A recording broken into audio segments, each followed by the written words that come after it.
Hello students, welcome to account class. आज हम लोग ट्रायल बैलेंस चैप्टर का क्वेश्चन नंबर 3A समझेंगे। तो आइए स्टार्ट करते हैं।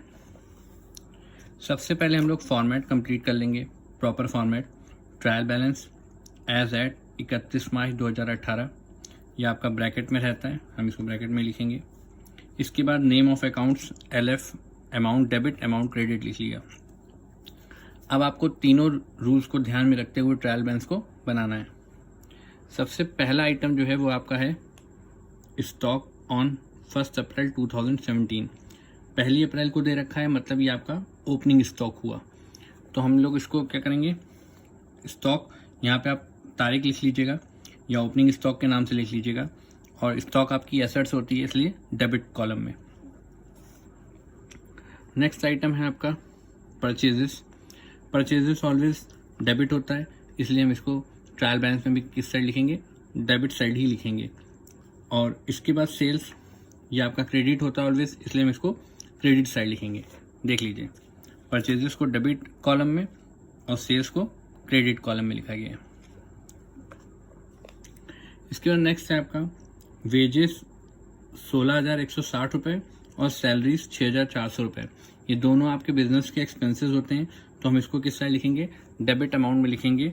ये देखिए, वेजेस को डेबिट अमाउंट में, सैलरीज को भी डेबिट अमाउंट में 6400 से। नेक्स्ट आइटम है आपका रिपेयर चार्जेस।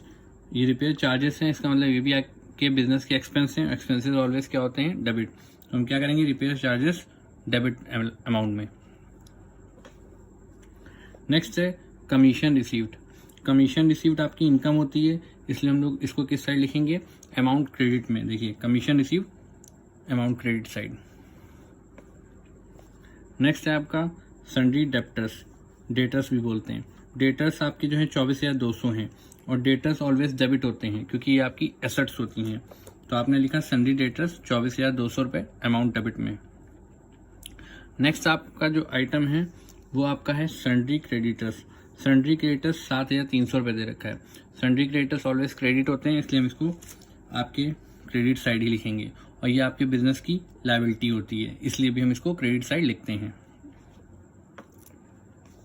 नेक्स्ट है कैपिटल। कैपिटल आपकी लायबिलिटी होती है और ये ऑलवेज क्रेडिट होती हैं, तो हमने इसको किस साइड लिख दिया, कैपिटल को क्रेडिट अमाउंट में लिख दिया। नेक्स्ट आइटम है ड्राइंग्स, 4,400 रुपये। ड्राइंग्स जो होते हैं वो आपके डेबिट अमाउंट में आते हैं, तो हम इसको इसलिए डेबिट में ही लिखेंगे, और ये ऑलवेज डेबिट होते हैं जर्नल एंट्री में भी।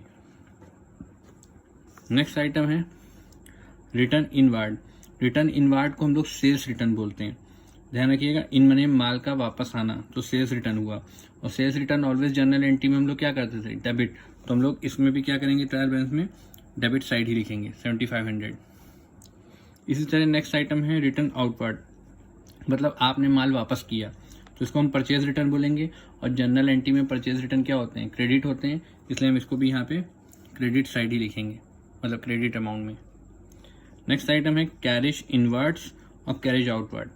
ध्यान रखिएगा, कैरिज इनवर्ड हो चाहे कैरिज आउटवर्ड हो, दोनों हमारे द्वारा पे किए जाते हैं, मतलब ये बिजनेस के एक्सपेंस होते हैं, तो हम इसलिए इनको क्या करेंगे, डेबिट में ही लिखेंगे। कैरिज इनवर्ड को भी डेबिट में और कैरिज आपका आउटवर्ड को भी डेबिट में ही लिखेंगे।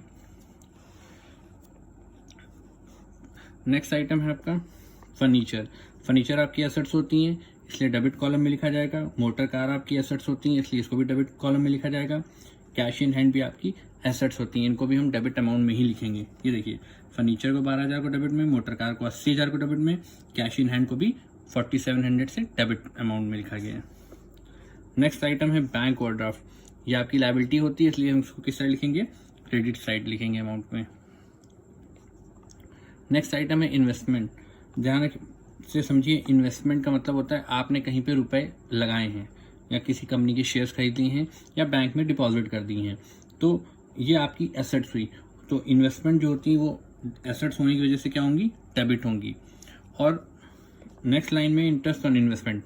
इंटरेस्ट ऑन इन्वेस्टमेंट का मतलब ये है कि आपको एसेट्स पर ब्याज मिलेगा, ना कि आप पे करेंगे। ध्यान रखिएगा, एसेट्स पर हमको ब्याज मिलता है, तो हम एसेट्स से यदि हमें ब्याज मिल रहा है तो वो हमारी बिजनेस की इनकम हुई, तो हम इसको किस साइड लिखेंगे, क्रेडिट साइड लिखेंगे। अब हमें क्या करना होगा, दोनों साइड की, डेबिट की भी टोटलिंग करनी होगी, क्रेडिट की भी, दोनों साइड की टोटलिंग इक्वल आएगी और डबल लाइनों से हम इसे क्लोज कर देंगे। और हो सके तो आप यहाँ पे एग्जाम में यदि क्वेश्चन आया तो यहाँ पे टोटल लिख दीजिएगा। ओके, आई थिंक आपको ये वाला क्वेश्चन क्लियर हो गया होगा। तो हम लोग चलते हैं क्वेश्चन नंबर 3B की ओर, मतलब इसको समझते हैं।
इस क्वेश्चन में भी हम सबसे पहले क्या करेंगे, प्रॉपर फॉर्मेट बनाएंगे।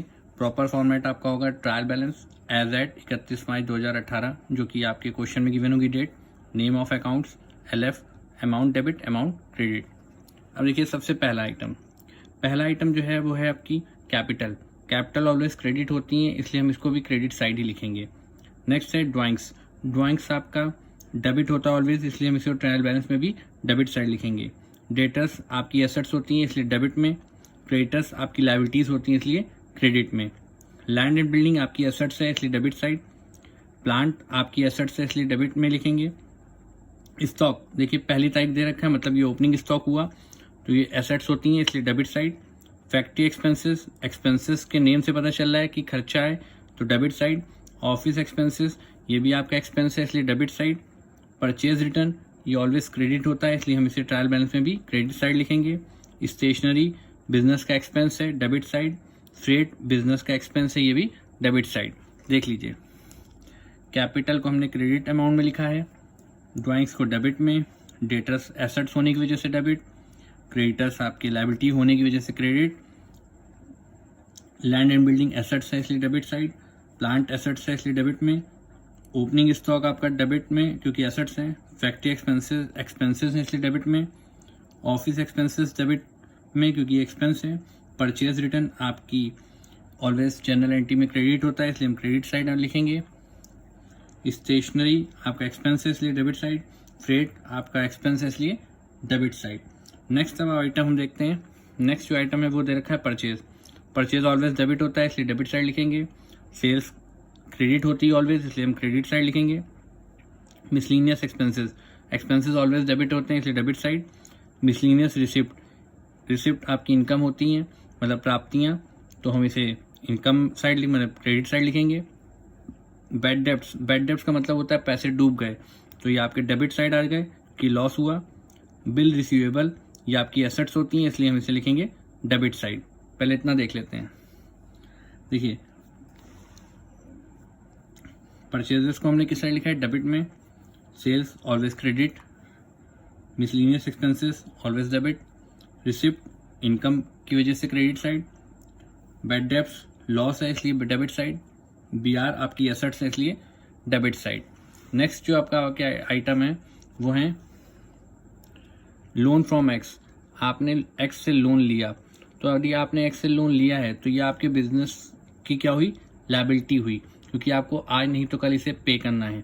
तो हम इसे किस तरह लिखेंगे, लोन फ्रॉम एक्स लायबिलिटी इसलिए क्रेडिट साइड लिखेंगे 20,000 रुपये। इसके बाद इंटरेस्ट ऑन एक्स लोन। अब हमने लोन लिया है तो ये नॉर्मल सी बात है कि हमें इंटरेस्ट पे लोन मतलब लोन पे इंटरेस्ट पे करना होगा। तो इंटरेस्ट पे लोन लोन पर इंटरेस्ट पे करना होगा, तो हम क्या करेंगे, इसे हमारे लिए एक्सपेंस मान के हम इसे डेबिट साइड लिख देंगे। तो देखिए interest on x loan debit में लिखा गया है क्योंकि आप पे कर रहे हैं। इसके बाद नेक्स्ट है कैश इन हैंड, ये आपकी एसेट्स होती हैं इसलिए डेबिट साइड, और गुडविल भी आपकी बिजनेस की एसेट्स होती हैं इसलिए ये भी डेबिट साइड लिखेंगे। ये देखिए कैश इन हैंड को और गुडविल को डेबिट में। अब आपको कुछ नहीं करना है, अब आपको डेबिट की पूरी टोटलिंग करनी है नीचे तक और क्रेडिट की भी पूरी टोटलिंग करनी है नीचे तक। देन इसके बाद आपका टोटल जो आएगा वो इक्वल आएगा और डबल लाइनर से आपको क्लोज करना है। और ध्यान रखिएगा यहाँ पे टोटल लिख दीजिएगा एग्जाम में। आई थिंक आपको क्वेश्चन नंबर 3A और 3B क्लियर हो गया होगा। और यदि आपको कोई डाउट है तो आप, मैं फिर से कहूँगा, financial statement of analysis, financial statement आप चैप्टर ओपन कीजिए और वहाँ से देखिए कि एसेट्स क्या होती हैं, लायबिलिटीज़ क्या होती हैं, वहाँ बैलेंस शीट में आपको दिखाई दे जाएगा। और वहाँ से भी क्लियर ना हो रहा हो तो मेरा फर्स्ट वीडियो जरूर से देखिए, बेसिक अकाउंटिंग टर्म्स, उसमें भी आपको क्लियर हो जाएगा हमारे बिजनेस की एसेट्स और लायबिलिटीज़ क्या होती हैं। Please subscribe my channel, share this video. Thank you.